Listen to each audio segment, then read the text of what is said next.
If a deal goes wrong, it's not the market, it's not the seller, it's not the lender, it's you. And that's the mindset that legendary investor Peter Fortunato has lived by for over 60 years. And today we're unpacking why your deal is your fault every single time. So, Peter Fortunato, he's been on the show before. If you haven't already, go check out that episode. I'll make sure to tag it in the show notes.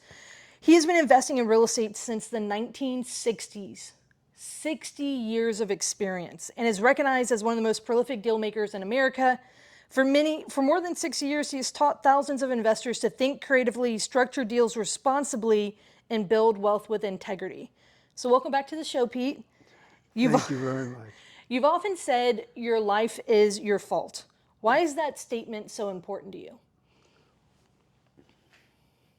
I think because the first time I mentioned it, I saw such shock in the audience, and it had never dawned on them that maybe their future, they had a role in the creation of their future. And it impressed me very much as a kid that I had to build a life I could be proud of. I remembered my grandfather when I graduated from high school saying, now your parents have given you the education. Now it's your turn to build a life. I think in today's society, there's less and less personal responsibility. And it's interesting how shocking a statement like that can be to, solicit such a response from an audience. I think they also think of fault as more of a criticism by some third party, Like a negative judging them rather than them judging themselves by pride and unhappiness. I mean, I've had deals that I've been unhappy with, and I realized that I messed that up. I didn't foresee something. I decided this would be a better idea than the alternative.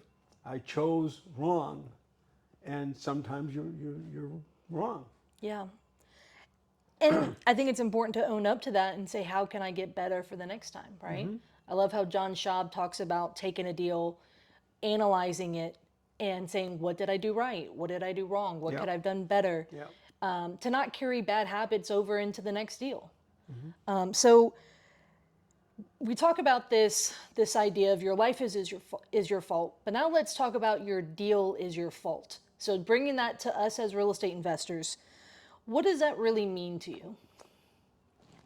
Capitalism is freedom. It's where you get to go out and talk with other people and say, if I give you something, would you give me something? Yeah. And when you come to an agreement where they freely give you something in exchange for something you give them, both of you are better off. Yeah. At the day of the closing, I believed I was better off. Yeah. And most of the time, because I've done a lot of business over 60 years, most of the time I've been right, but sometimes you're wrong. And when you're wrong, you have to realize it. Yeah. You don't get just the benefits of when you're right. Right. Well, I was right the day I made that closing. I got the deal. I got what I liked better, and it didn't turn out as I expected it to. Well, so right now we're seeing deals go south. I mean, just at this morning at McDonald's, we saw someone who wasn't happy with the deal they had just done. We're hearing it more and more right now in this current market in late 2025. With those deals, it's flips not selling, balloons not being paid, rentals going negative in cash flow. So when investors blame others, how do you help them look inward instead of outward? Saying, to get that mindset shift that your deal is your fault, especially in this market. I have done most of my negotiation and most of my teaching using stories, using parables. Yeah. And so I try to separate people from their immediate hurt or the immediate pressure that they're under, Right. and tell them a story Yeah. and say, in the event that I could arrange for this, or in the event that you could do this, is there any reason why you wouldn't do this to give you relief? Yeah. And the saddest thing for me is not when I'm wrong about the effect on me. It's when I've said, you can do this. And they were then unhappy with their decision because even though it was their decision, and I am a true believer in the freedom of people to make their decisions, I still end up getting that call where they're unhappy, and I want to try to help. And that's something that is innate with me. I'm going to interfere. Yeah.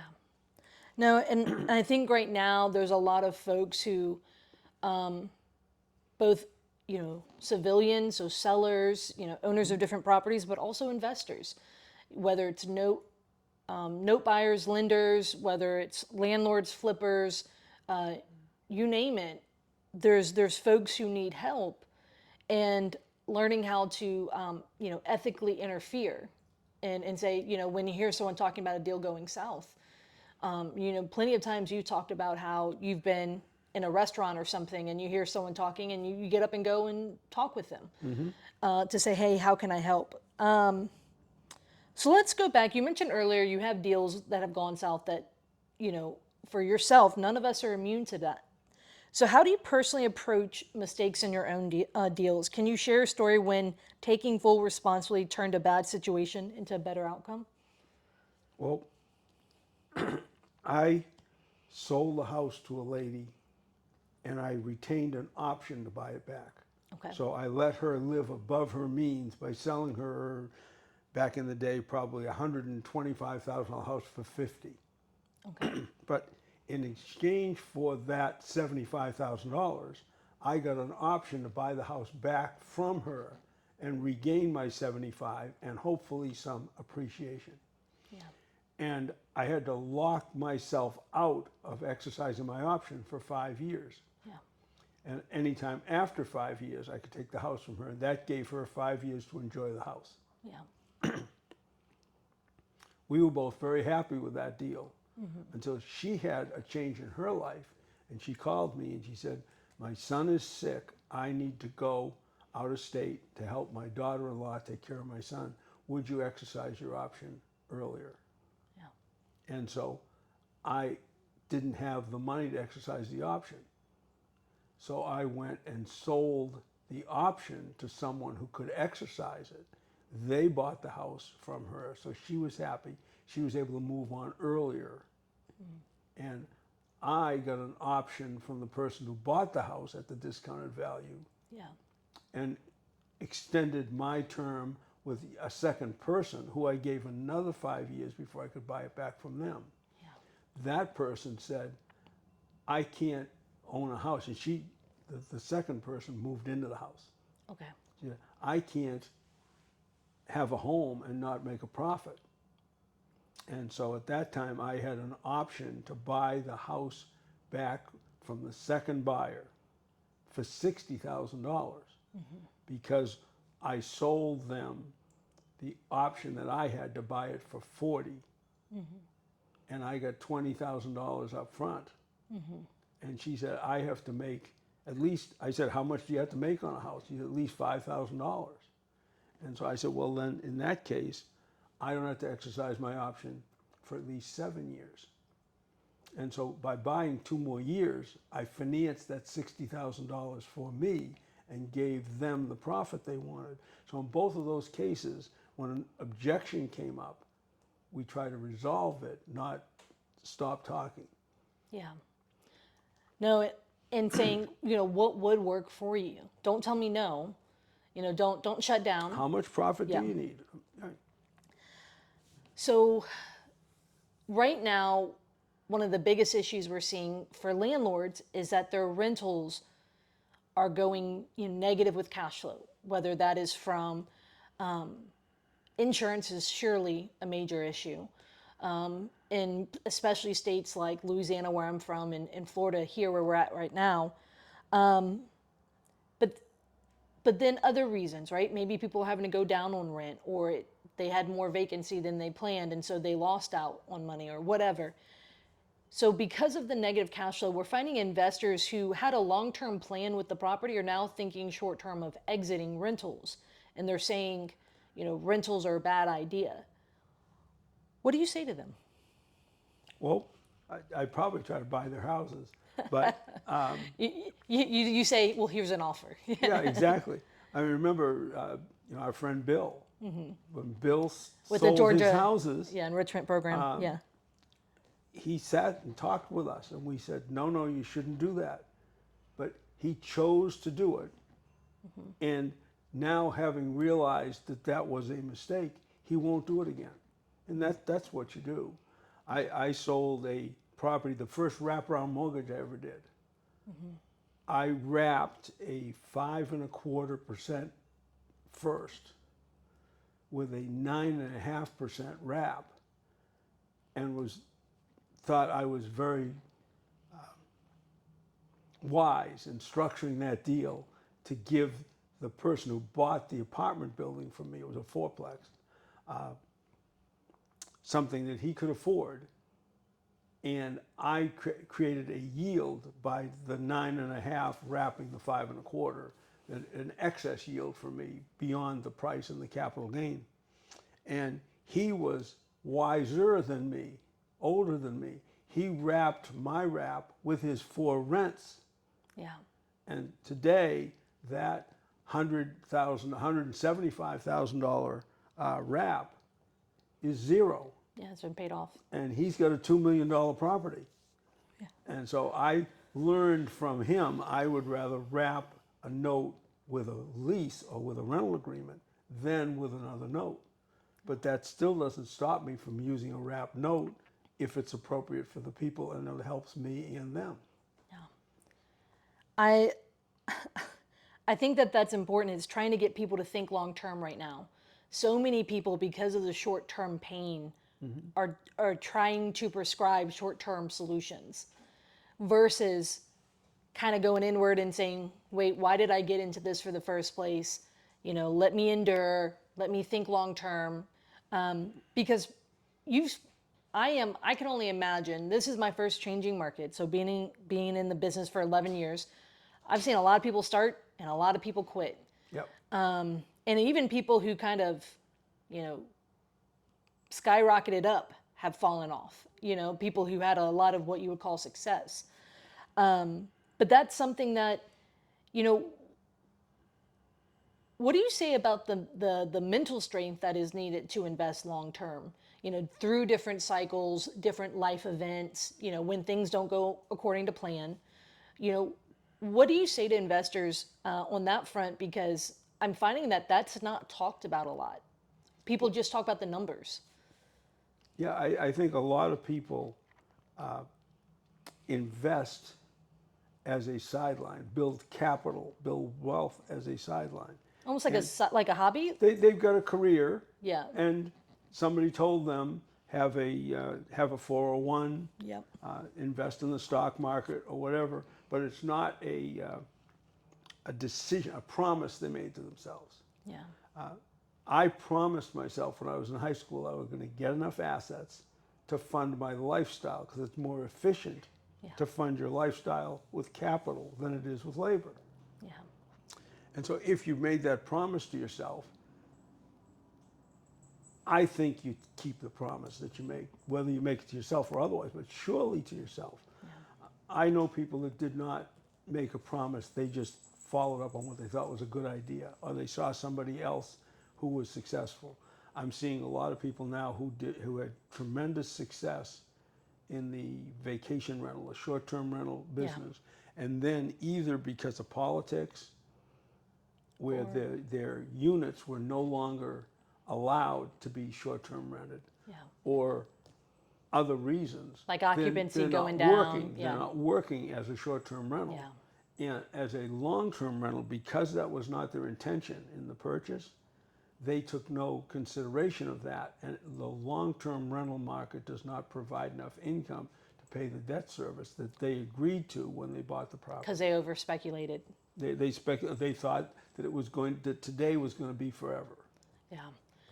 And I think that's a huge idea there of going back to making it a commitment, because it goes back to the idea that if people are only in this for the money, that's a very short-sighted commitment.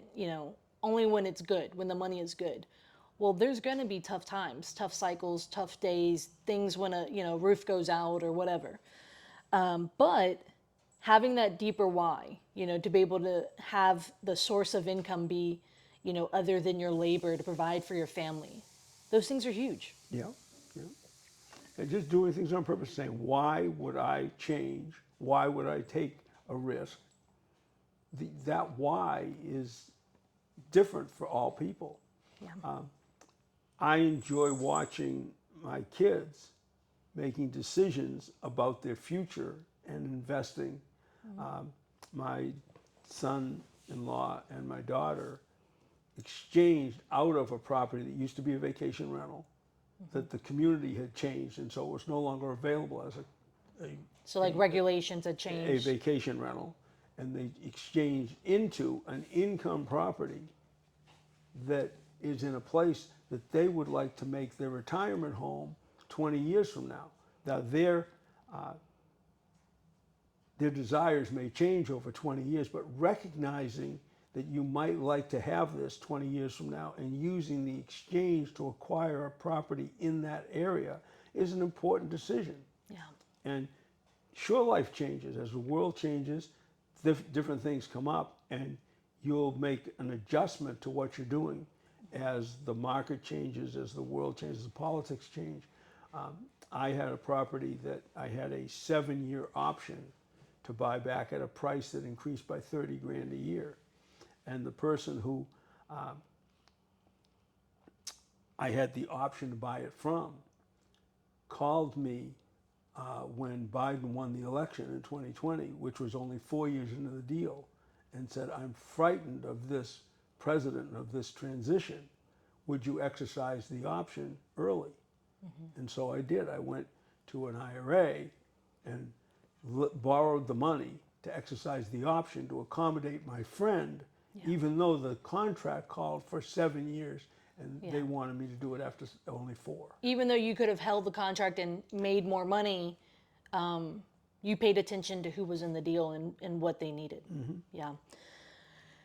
So it sounds like it's necessary to have a strong emotion tied to why you're doing this, but to not necessarily bring heavy emotions into, the houses.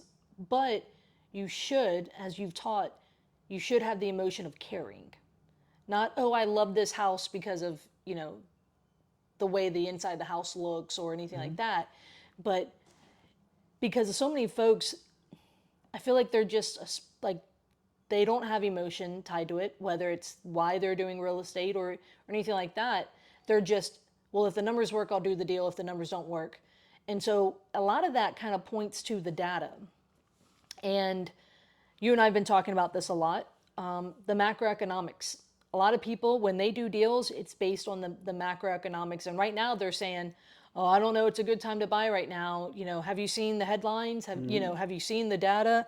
But you've said it's not about the macro, it's about the microeconomics. What's happening with the person across the table? Can you unpack that? Can you tell us more about what that means? Especially because right now I think when times get difficult with the market cycle, people almost gravitate to more of the data almost as a response to fear. But those are people who are business people, I think, for the most part. And so they're traditionalists. They're going to use institutional debt as their form of leverage. And so, therefore, they're in a position where the 6% 30-year mortgage is a bedrock for them because that's going to be their cost to leverage the property. And they need to buy it at a percentage of value because they want to sell it to make a profit. Yeah. And if profit is their motive, then indeed they need to buy low, sell high to keep their business up. Yeah. If you're an investor where you're trying to acquire enough capital to provide your lifestyle and one day to benefit your heirs and the people who you love, that's a totally different. It's long term versus short term. It's a totally different person, a personality. In my case, I think of Simon Sinek saying the people who love to be in the game, they don't want the game to end. And their goal is not to win the game. The goal is to participate, to enjoy the game. Yeah. And as an investor, being a long-term capitalist and interferer in the lives of others, Yeah. I want to do good for other people, and I do it whether they like it or not. Whether they like it or not. Yeah. And so I think that's important when folks are saying, well, what chart should I be, what chart should I be looking at? What is the market doing? Right now when someone comes up to you and say, Pete, what do you think about, the market? Is interest rates going to go up? Interest rates going to go down? Yeah. What is your reaction to that question? Well, I bet interest rates are either going to go up or down. Yeah. I bet house prices are either going to go up or down. Days on market are either going to go up or down. But what I'll guarantee you is people will continue to have uncomfortable circumstances where you can help. And when you can help, you can benefit. Yeah. Whenever the headlines are really negative, and truly, I would say maybe today's market is a faint cry of maybe what you experienced, for example, in the 80s, when things were 18% interest and, credit was so tight. It was so hard to, on a retail side to do transactions. When the headlines are really negative, how do you remind yourself to tune that out and to pay attention to the person in front of you? Well, the headlines are a marketing attempt by media, I guess what you call it today, but back when I was a kid, it was newspapers and the network news, Yeah. To sell ads. Yeah. And so they're talking about the world is going to end. And I don't believe that the world is going to end. Yeah. And to the extent I see things getting more difficult, I try to insulate the people I care about from those difficulties. But indeed, when I see somebody saying, I can't afford a house because the interest rates are too high, because I can't get insurance, because the price is too high, I am sad for them because they can write an offer they can afford. And when you decide that your family should have this, your job is to make it happen. Yeah. And so you write an offer, say, I'll buy the property for $1 million. Yeah. But I can only afford to give you $400,000 a day. I'll give you the other $600,000 when I sell it. Yeah. And everybody may not accept that offer, but if you'll keep making it, somebody will. It's very, very important that you take that responsibility and say, I'm going to make my world better for the people I care about. I think that's so strong. You had a very similar situation where someone moved here to Florida. They only had a budget of $250, but they had a lifestyle of $500,000. Yeah. And you gave them that similar advice. Go make an offer that you can afford. And what happened for them? I don't know how many offers they made. They made a lot, and their realtor was most discouraged. But ultimately, they bought a property for what they could afford and gave a single payment note due when they sold the house. Yeah. So for the difference. So $250,000 cash down with a single payment for the $250,000. $250,000 cash, not cash down. Correct, cash, and then the $250,000 note for the balance for the other $250,000 at some time in the future when they sold. That's right, but no payments to aggravate their cash flow. What they could afford. Mm-hmm. And I think that's huge. So when we talk about affordable housing, like you said, so many people say there's no such thing as affordable housing anymore. I can't, especially the younger generation. So many of my peers say, oh, I could never afford a house. And it reminds me of, if you think you can or if you think you can't, you're right. You're right, exactly. And that comes back to this, your life is your fault, your deal is your fault. So, and it's, one of those things where it goes back to,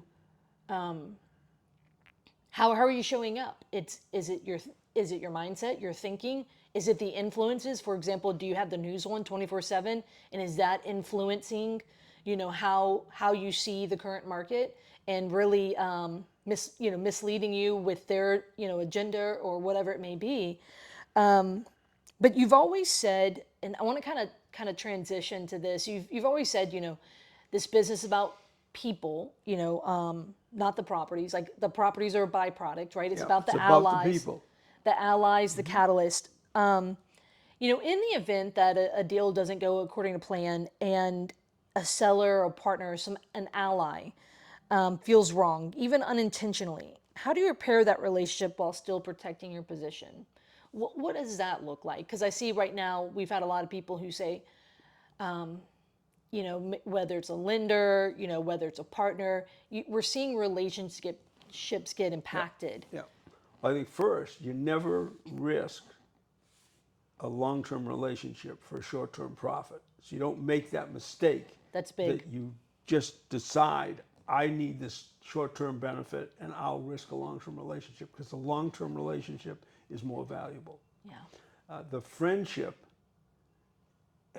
comes first when you're talking about relationships, especially with other capitalists who are going to help you build wealth. Yeah. Jack Fullerton and I were long-term friends. Mm-hmm. And then we made the mistake of him buying an apartment building and suggesting that I would help him with the management. And I had a handyman renovate a one-bedroom apartment for him. Mm-hmm. And the renovation cost $400. So I said to Jack, $400. He said, no. How much of that was materials? How many screws did he use? I said, I don't know. I gave the man $400. He fixed the apartment. It's rented now. It's all happy. And it really was, Like a strain. it hurt us. Yeah. We were looking at, his idea was so micro as to drive me crazy. And I said, no, when John Schaub and I do a deal, when Dennis Kelch and I do a deal, when Jack Miller and I do a deal, at the end of the year we say, there's $8,000, here's your $4,000, and we split it. Yeah. And Jack had a program and he had a way of doing it, and we were really estranged over this nonsense. Mm-hmm. And finally we just said, look, our friendship is more important than the fact that we don't have similar management styles. Yeah. And we went on to be very, very good friends and to continue a long-term friendship. But that difference could have put that to end. Yeah. It could have killed that relationship. And communications is key to everything. Yeah. I was talking to somebody the other day, and he was saying, but I am communicating. I said, yeah, but there has to be, the other side has to be communicating. It requires at least two people. It can't be just you. Yeah. Exactly. And I think that's huge. And so I think it's important to recognize when things like that come up and the importance of that relationship. Mm-hmm. And then at that point, I'm assuming you pivot the deal. You restructure the deal, you sell, you trade, you do whatever to say, hey, this isn't going according to plan. We need to find a solution that works to preserve the relationship, mm-hmm. right? So let's talk about professionals being involved in a deal. So real estate agents, wholesalers, title companies, attorneys, whenever they are involved, a lot of times they want to control the paperwork. And what are your thoughts on maintaining responsibility for the deal? Because paperwork is such a critical part for the success of the deal. And making sure everyone understands what's going on, all of that. How do you operate, especially, like I said, when other professionals are involved with the paperwork? Well, the people who think of themselves as professionals often stand in the way of communication. Mm-hmm. And without the communication, it's difficult mm-hmm. to create a happy closing. Yeah. Because you just haven't seen one another. You haven't talked to one another. The agreement that we arrive at is a contract because we both understand what we're giving and taking. Yeah, a meeting in the minds. The people who create the documents outside of the deal and then try to pretend that document fits all deals. Yeah. That is it's a big hardship for me to deal with. You mean like a blank template form that should be used for every deal? A form where you fill in the blanks. Yeah, yeah. And that typically is what's created. We did a deal 3 years ago where the people made the contract contingent upon document preparation by their attorney. And the attorney sent a note that said only 3 payments a year were required. And I believe that note was just printed off of a computer from some kind of a rural or agricultural situation where it was dependent upon harvest time, and that's when they made the payments. Yeah. Well, that's not the promise that we had made. That's not what the seller and we had agreed to. We had agreed to pay $500 a month for 90 months. And unfortunately, in today's day and age, so many people don't read, even professionals. It is a critical practice to read what you're signing, and then also to draft by design, Yeah. right? And versus just, oh, here's a template I have saved, let me copy and paste and fill in the blank. And you know, if your paperwork takes you 1 minute, that's an issue. Yeah. Well, I sat down with a client of a realtor, with the realtor there, and I told her that I would pay her a retail price if I got wholesale terms, or I would pay her a wholesale price if I had to pay her cash. And so we wrote a contract where I bought the property for $150,000 with 10% down and 6% 30-year financing. This was back when financing was 10%, market financing. Okay. So you got discounted interest. We went, so the net present cost for me worked. The cash flow worked. That's what I was trying to do, is make my cash flow work, because I want to give another family the ability to buy a house for my family. Yeah. So that's what I'm looking for. So we went then to the attorney, or the broker went to the attorney with Fran, with the client. And the attorney said, now, I can't let you carry the financing at 6% and with no due on sale clause.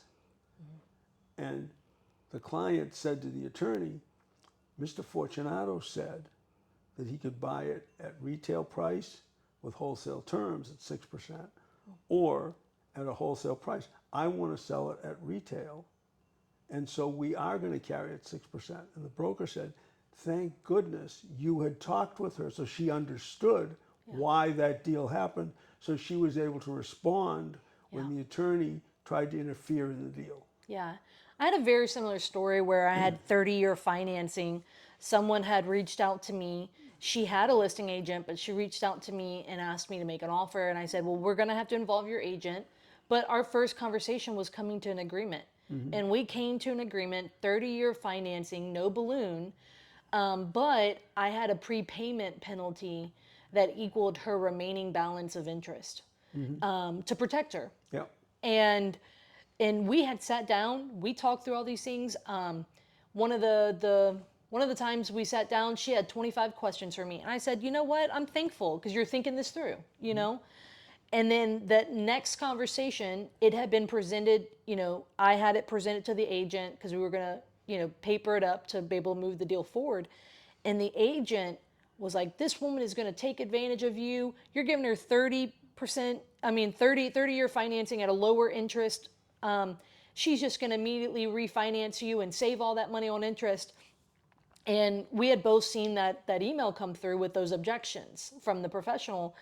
And on the phone, I said, now, what was your response to that? She said, oh, well, Courtney, I told her we already talked about this, and I knew that you were going to protect me because of this, this, and this that we had agreed on.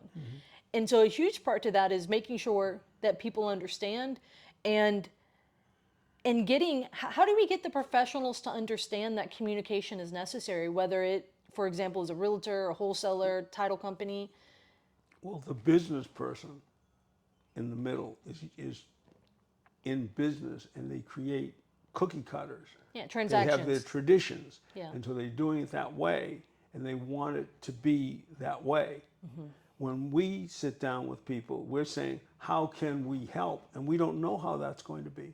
That can be that you give them a mobile home so they can move their sister out. Yeah. That can be you give them an Oldsmobile because they wanted a brand new car. Yeah. That can be that you give them a note that equals the rent on their new place. Yeah. We don't know where that's going. And Yeah. the documents and the history that the quote professionals have Yeah. doesn't allow for that. We have, I don't want to say we don't have traditions. We have maybe more abstract traditions. We're not as defined into, a box I as, found when I was a broker yeah, that I would go out and make a deal right away because I would offer for something. I would make an offer. I would not sit and hope and pray that an offer came in. I would so make you mean the when offer. you listed something? When I listed something. So, okay, so let's break that down. So when you listed something, because right now so many things are just sitting in a really profound, so when I moved here and I was at the Denny's and I was like, oh, let me bring something, and the people in the room didn't know how to make an offer on the thing that I brought, you leaned over and you said, start making, reverse offers, to people. Make offers, say, hey, here's the thing I have. I'm going to offer it for whatever. But the same can happen with a listing. And so if someone has a listing sitting, what would it look like? What did you do to make those reverse offers? When I had somebody come to me, a client come with a listing, Okay. I found that what changed my ability to get things closed was I would sit down with them prior to the marketing of the property and say, listen, there are more people who don't have all cash than do have all cash. Yeah. There are more people who have a house that they need to sell before they buy. Yeah. There are more people who have a credit issue. There are more people who can't afford 20% down, but they can afford 10% down. How are we going to expand the market for those things? And I'd say, now, in the event that somebody wanted to lease the property and made you an offer, how might we respond to that? In the event that we had somebody who could only put 10% down Yeah. and offered you a 10% second and they could get a new first of 80%, how would we respond to that? And by doing those hypotheticals up front, then when that offer actually came in or I made that offer, they had heard it before. It wasn't out of the blue. And That's very that was a powerful. giant change in the ability I had to get deals closed.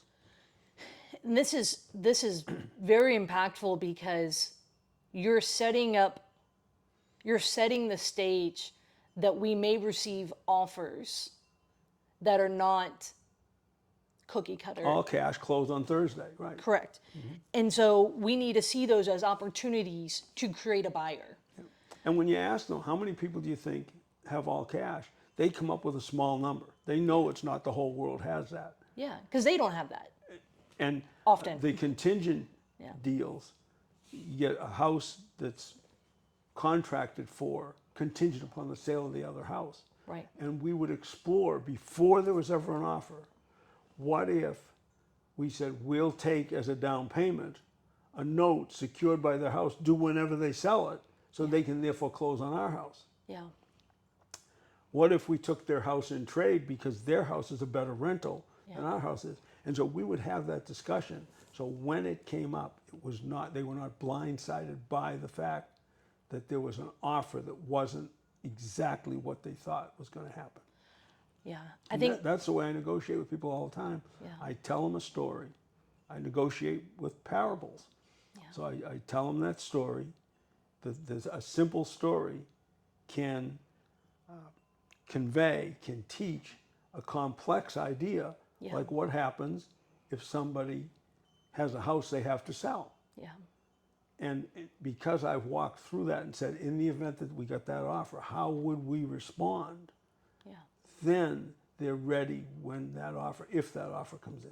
You're sowing the seeds that we can arrive at a deal closed in more than one manner. When I That's powerful. talk to people, I generally tell them that story. And then say, in the event that we could arrange something like that for you, is there any reason why you wouldn't do that? Yeah. If they say, yes, there is a reason, Yeah. then I say, well, what is that reason? Because we want to make a deal here. Yeah. How can we eliminate that objection? Right. When they finally say, no, there's no reason we couldn't do that, then You can move the dude we say, forward. Yeah. let's go forward, let's create the escrow instructions Yeah. to get the deal closed. Yeah.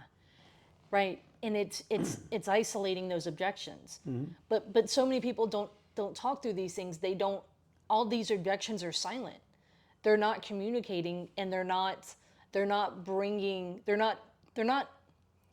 One of my favorite concepts is conversation leadership. That's exactly what this is. You're leading the conversation, and so many people, their conversations happen to them, not for them. And it's using. So you say you use parables to sell. Who taught you that?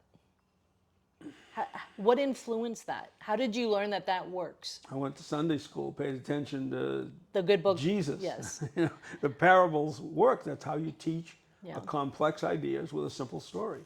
Yeah. Warren Harding always said, use hypotheticals so you're not hitting too close to home. Yeah. And so Warren taught me that in the 60s. Yeah. And said, use a hypothetical Right. and then always ask a question that is quickly answered with no, because people are quick to say no. And they want to And say so no. we Yeah. say, in the event Yeah. that we could arrange this, is there any reason why you wouldn't do that? If they say no, you say, that's great, then let's create the deal. Yeah, If let's they move say forward. yes, you go on and you try to resolve the problem. That's powerful. Those are skill sets. Learning how to sell through parables, how to have make offers like that. These trial offers where you get people. These are things that you learned is how to apply them. When my kids found out that my saying, in the event that we could do this, is there any reason why we couldn't do it? When they found out that was learned, that wasn't just the way Dad talked, they were very irritated by it. So, what other skills do investors need especially when deals go bad? If someone you talked about, for example, if a property is sitting on the market and not moving, whether it's for sale, for rent, you could go make reverse offers, right? Anyone who walks through the door, you find out what they have, and maybe you make an offer for what they have with what you have. You instigate the offer. What other skill sets are helpful when things aren't going according to plan? Well, in all cases, to be successful in any business, you got to ask for help, and you have to help. You have Yeah. both components. Again, when I was a realtor, if I listed a house, I went over with the people the potential to expand the market. Yeah. But then I took my listing, and I got up in the morning and drove to the first real estate. Now, back in the 60s and the 70s, the real estate offices were open. There were brokers and agents in Yeah. there, and they each had a couple of buyers. Yeah. And I would walk in and talk to them and show them my listing and say, what do you have in this neighborhood? Who do you have who's looking to buy in this neighborhood? Then I would be there 30 minutes. I would leave, I'd drive to the next office. And by noon, I had hit 5 or 6 of the best offices in my community, and thereby initiated contact with buyers that were the other agents' buyers. So I ended up co-broking the deals, but I got it done more quickly by reaching out to 30 real estate agents in the neighborhood. You were being proactive. Hope is not a strategy. Pitting something for sale and hoping that it moves is not a strategy. And so many people are not willing to be that proactive. And so, sitting down and thinking of 15 ways you could, move a deal along. What are things you can go do versus waiting for people to come to you? I mean, I saw that recently. You had a balloon come due for some seller carry, and I watched you day in and day out have conversations, text people, bring it into conversations because you were aggressively finding a solution for it and not just hoping that you find one. Yeah. And so I think that's critical. So when you look at today's investors, this is twofold. What worries you the most about how they approach responsibility, and what gives you hope? To kind of tie back into that, You can't just be passive with your deals. You've got to be an active participant. I am very hopeful because the young people that I'm seeing who are going into, who are entrepreneurs, who are capitalists, who have decided that they're going to build a business or they're going to build a capital base, are so unusual as to stand out. And they're going out and they're chasing it. I'm watching young people, I'm dealing with them regularly. Yeah. And Unusual very how? excited to watch because they've decided to take responsibility for the future that they're building. That sets them apart. Yeah. Yeah, I was having a conversation with someone the other day about how the younger generations are absolutely frightened of talking to people. You know, they'll text the person next door. They'll to go do something, but they won't go walk over and talk to them. You know, it's this idea of everything's text, email, not even email. It's messaging versus calling, right? And so there's that distance of interaction is like a growing trend. And so for someone who's willing to do that, they stand out just because it's an anomaly. Yeah. I sold that condo that, and I listed it, put it in MLS with a young agent, a referral agent, and all he did was text. Yeah. It set me crazy. And I listed it low and immediately, so I was looking to cash it out to use the money to fix up the house after the flood, after the hurricane. I remember this. And I got a text and it said I was asking $100,000 for the place. And he said, I got a cash offer, $80,000. And I said, well, great, let's meet. And he said, no, they don't want to meet. The agent for them, they don't want to talk to you. They just want you to take 80 cents on a dollar. And so I said, well, okay, tell them I will take $80,000 cash and the option to buy it back for 80. They can have my condo for 10 years and I'll have their cash for 10 years. And at the end of 10 years, I'll give them back their cash. I'll take their condo. And the agent said, well, and all by text. Yeah. Oh, they wouldn't do that. I said, well, how do you know? Well, because no one would do that. So they're thinking for the other party. But it was very interesting that I got the first offer was that, the second offer was 85, and I made the same counter with the option. And the third offer was 80, and I made the same offer, and the guy came back and said, never mind, I'll pay you 95,000. And I said, net, and we closed. Okay. But it was, So we should have sat down and talked and made a deal, because I'd have made a deal. yeah. And so let's infer here some of the things as far as taking responsibility is some bad habits are when people don't want to communicate or they want to communicate in a limited way.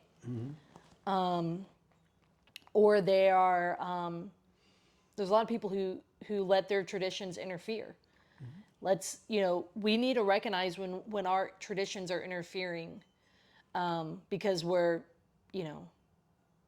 we like those traditions or we were taught those traditions, but maybe those traditions are hurting us and not helping us. So we have to be able to identify that. Yeah, you did a great job with me at McDonald's the other day. When you told me my traditions of wanting to write a check and talk to the lender Yeah. were in conflict with the institutional lender that had its own traditions, which was never talk to anybody. Or they're the coupon book that's no longer a tradition. And you were explaining that we were hurting ourselves and we should learn how to deal with their traditions. Yeah, their online portal now. The servicer's traditions today are online portals versus the previous tradition of coupon books for sending in the check. So let's start to pivot to your paper class that's happening here in December. So you generally do 2 classes where it's just you teaching a year. You've got your June class, which is your acquisitions class, and then your December class, which is your paper course. When did you start doing that? The paper course was 1986. Why? What had you start that class? I began teaching as a way to bring in business when I was an agent. So the first presentation I ever did was of the benefits of income, cash flow, nonprofit. What's now the benefit house. Yeah. But now would be represented in the benefits house. I did that when I was 18 years and 11 months old as a free 1 hour at my office. Yeah. Because I was 18, I looked like I was 14, and I was having trouble being taken seriously. Yeah. And so I had 8 people, 10 promised to come, only 8 showed up. But of those 8, 2 of them became customers. Yeah. And so I used it to build business. So then I started taking the CCIM courses. I took courses everywhere I could take a class. Yeah. At least once a month. At least once a month. Yeah. And so I would come back to the Board of Realtors and say, listen, if you need a speaker, I'll be happy to talk about what I just learned in the CCIM class or whatever it was. And they really liked it when it was a nationally sponsored realtor class. And since no one else would spend the money, I was always the authority. And as a result, they ended up co-broking deals. Yeah. And so I was speaking as a way to build my business. Mm-hmm. Then I did some talking for the RIAs because they'd ask, and we had different kinds of real estate groups. Then in 1986, Gene was writing a newsletter. I had stopped doing the classes. I was just taking classes. Yeah. And still speaking a lot because I enjoy my opinions. When you were invited, not, yeah. Yeah, and so I showed up for a Suncoast RIA over in Tampa, and Gene was writing the newsletter. And I came in, and there was a paper course flyer on the table because Gene had told them I would do it. And the first time I found out I was doing that class was in 1986 over in Tampa at the RIA meeting. Now, prior to that, I'd done some, and again, Gene may have gotten the idea from John Schaub, sent us the newsletter for Florida Real Estate Exchangers, and said, call me when you get the newsletter. And the newsletter promised that we would do a presentation down in at the Don Cesar in St. Pete. Yeah. And he didn't bother to ask either. He just signed you up for it was fait accompli negotiation, right? And so that's what happened in 1986, and I've done that class every December in Tampa since then. Gene, you remember that? What led to that? You signing him up for the paper class? I just knew that he had a lot of information to get out to people. You wanted to get me out of the house. Yes, Jean said she, in case you didn't hear that she just knew he had a lot of information he wanted to get out. So, so when you started it over the years, have you done it every year since 86? Yep. What is your goal with the paper class? Like at the end of the 2 days, what do you want people to walk away with? Attitude. If you can't do it one way, you can do it another. And since it's not necessarily going to be traditional, you need to be able to paper it because one day you won't be there and you want people to understand what it is you did. Oh, that's really important. Because think about it, when people pass away, that handshake will not, outlive them. It's the paperwork that's so important, and especially when you're doing more creative deal, and when you're doing deals for their specific problem. So customizing deals. You want it memorialized Yeah. where people can figure out what it was you did.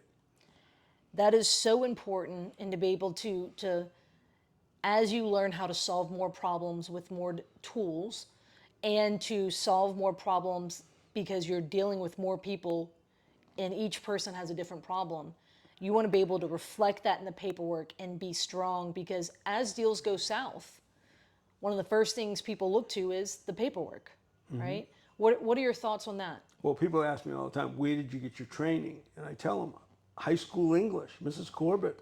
Yeah. You write it in English, you write it as simply as you can, you put no fluff in the explanation of what the deal was. Yeah. So that everyone can understand it, that it's clear as day. This is not a course about legalese. It's about how do you take the meeting of the minds and convey it on paper so that anyone can read it and understand what happened. Yeah. How do you express it in a manner that gives the people confidence to close? Yeah. And makes it understandable. We did a deal this past year with a lady in her early 70s who sold us a remainder interest in her house. Okay. And Early 70s is, early 70s. yeah, And so we have, at the end of her life, the house becomes ours. yeah, Well, she had a son and a daughter who should have, in my view, been the source of that money for her for the things she wanted to do. is this the one that where you begged the kids to do it? I asked her again and again and again. She talked to her kids. Her kids said they did not want to do it. Yeah. And they did not mind if I gave the money to the mother that we would get the house. We went to the closing at Gulfside Title at Sue Ann's office and sat with her at the closing and said, one last time, are you sure you can't keep this in your family? Yeah. And she said no, and I believe she's still very happy. She did the things she wanted to do with it. And I'm thrilled to get that remainder for my grandkids. Yeah. But I want to be certain that the people understand what it is they're giving up and what they're getting, and they're just valuing things differently. Yeah. No, I think that's important. More and more today, you find people are outsourcing things. They're automating things. They're using AI for legal things. As a closing thought here, as we reflect back on your deal is your fault, and ultimately your life is your fault. For folks who are, when they think about the paperwork, when they think about their deal structuring, whether it's hiring a transaction coordinator to do all the paperwork and they're not really paying attention to it, what advice can you give to investors today who are being told, use AI for stuff, use, assistants, virtual assistants for stuff or whatever, scale, automate, bring us back around to why is it important that your deal is your fault, and what are your thoughts on that, and any final thoughts? Well, I think I would have been better off were I better able to delegate. For example, I'm looking at the Optimus robot and thinking, what a great handyman that would be. Just install one in every apartment building and let it be the custodian. Yeah. I can't do that, and I've had to call people and get them in and correct them. And I like the idea of having a robot finish those kinds of things. But there's a lot of things that I need to do myself because I want to see other people laughing or crying as I'm making them an offer, as they're responding to my offer. Yeah. Am I going to have a deal that I can be proud of because I was a part of making that happen? Yeah. We bought a number of properties subject to institutional financing over the years. And each time we've stayed in touch with the people. And when they've had an issue like they needed to buy another house, we provided them with the lease on the house we bought from them to show an offsetting income, which sometimes has helped them to buy another house. Yeah. We paid off in 2023 the last two institutional subject twos we had. And both times I got on the phone right away, once to the family of the lady I'd made the deal with, and the other time to the actual young man who I made the deal with, and explained it to them and told them that the note had now been paid, that their credit should have been enhanced by the fact that we never missed a payment. And those are things I'm not going to have a virtual assistant or any assistant do. I want to do those things. Yeah. On Friday, I just sold a subject to, and one of my very first actions was to contact the owner who had bought it from. And I said, I surprised you early. I didn't know how long this would take. I mean, I think there was like 21 years left on the loan. But hey, surprise, the loan is now paid off, all of this stuff. And a huge part of that is for the sake of the relationship, right? People miss it. You when you automate it, you're not sewing into that relationship. You're being, instead of relational, you're being transactional, which so much of your business is repeat business with the people you've done business with before. Yeah. And people miss that when they become so transactional. Everything is delegated, that there's no deeper relationship whenever, you're talking to them and hearing their life story of why they need to sell this property. Yeah. Things along those lines. Yeah. Well, that's what Joey was talking about this morning when he said what I talked to his group on Thursday before the class. Yeah. Is just he's realizing how much easier it is to do business with the same people you've already got a relationship with, the Yeah. people you've established a rapport with. They know you're going to keep your word. They are happy about the deal you've done. And it's so much easier to do that than to establish from the get-go a brand new relationship with people you've never met before and you don't intend, excuse me, to stay in touch with. I think that's been one of the biggest lessons I've learned from you is to stay in touch. So actually yesterday as well, I had a different seller who had bought their house subject to back in January of this year. And we stay in touch pretty regularly. And she had texted me yesterday that the neighbor of the house had contacted her looking for a rental. So she sent it to me saying, hey, they may be interested in renting the house. And so I said, oh, thank you for that. We got talking. And just the week before, I had her husband does abstracts for title abstracts. And I know right now a lot of title companies, because there's less transactions, a lot of people who are supportive roles, they need work. Yep. There's just not as much business to go around. And I said, hey, I referred your husband to a title company the other day. They may have reached out to see if he was for hire. And I said, well, hell, I might actually see if he's available for hire for myself, just to do some abstracts for me. Why? Because they're an ally. I want to see them. I want to see them do well, and I want to stay in their life. The last few days, you and I have talked about this a lot. It's this idea of we want to be invited back to the conversation when something happens in their life. Yep. And if they never dealt, first of all, if they never dealt with me with the transaction, they're not going to know to come to me. Yep. If I don't stay in touch, or if it's all via text and there's no relationship built there, it's all delegated. It's all, if you're just this person who's hidden behind a staff that no one ever deals with, it's really hard to have, for example, to do repeat business based on relationships. You want people to understand that they're welcome to call when something changes in their life. Right. Because you help them once, you're inviting them to call again. Yeah. That's important. That's when I do deals, often I do 10, 20, 30-year deals. I did 7 houses in 2014 with a gentleman in his 60s, and we did 50-year financing. Yeah. Well, I'm now dealing with his wife, Yeah. and she's saying, it appears that you moved a mortgage from here to there, and she just wanted to know what it was, and she's now, they're doing his estate, and they're moving to different trusts because the family has changed now. Yeah. And she called, and Yeah. that's the way it should be. I think that's critical. So as the world changes, whether you are being encouraged to scale your business with virtual assistants or AI, bringing on team members to transaction coordinators, or you're relying on the title company for paperwork, I want to encourage you to remember this core philosophy from Pete, that your deal is your fault, that no matter what, whether you have someone cold calling the seller, whether whatever it may be, that no matter what, you should make sure the seller understands what's going on. You should make sure that you're staying in touch with the seller. You should understand that you are, the paperwork, that it should absolutely, you should make sure that it is a proper reflection of what was memorialized. I'm even, convicted because I have 5 different property managers, but I need to do a better job of maintaining relationships with tenants, even though I have management.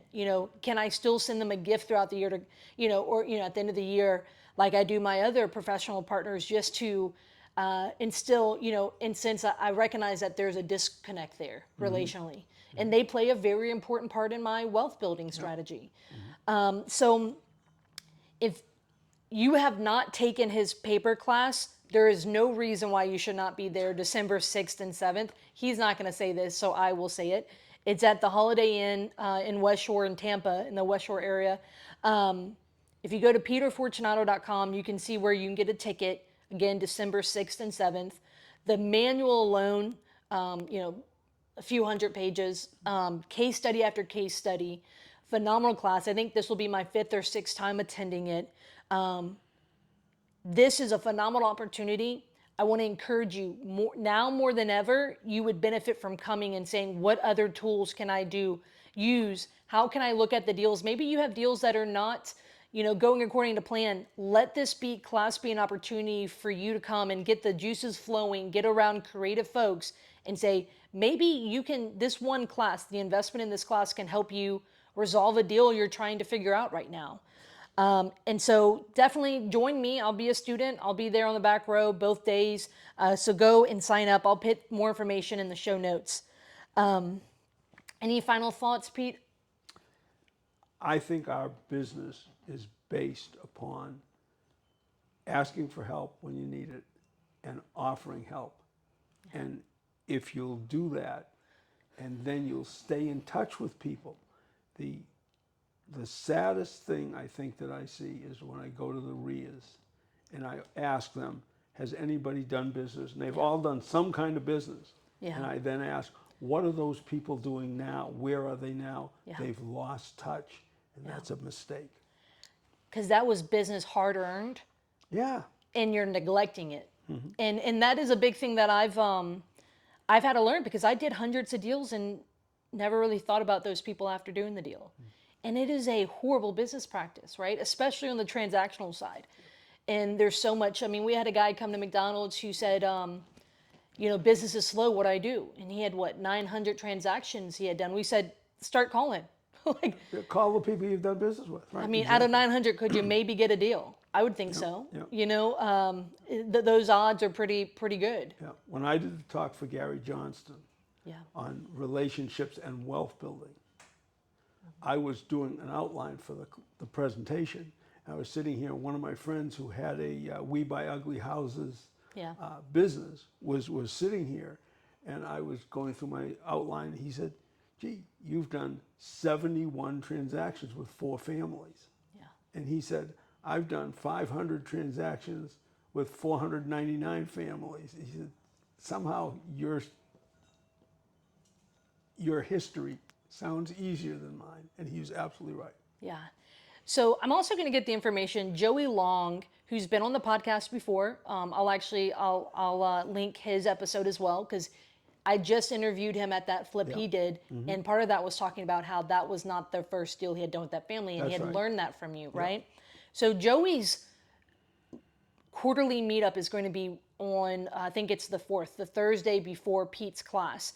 And so if you're flying in for the event, if you're local, I'm going to put that information, and I do believe he's going to have you focus on talking about doing repeat business. That's right. That's what he asked me to talk about today. Yeah, so I think that's going to be powerful. I'll put that in the show notes.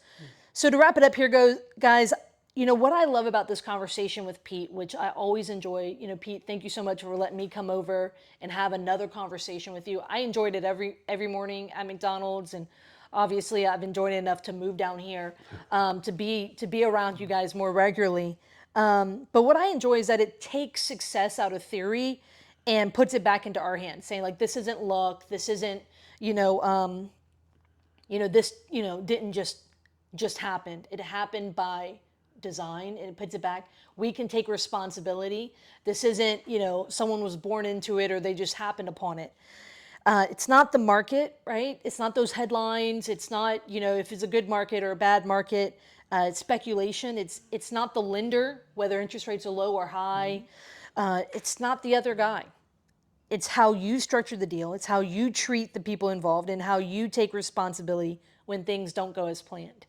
And I think that's something we all can do better at, recognizing that that's our role and remembering it, right?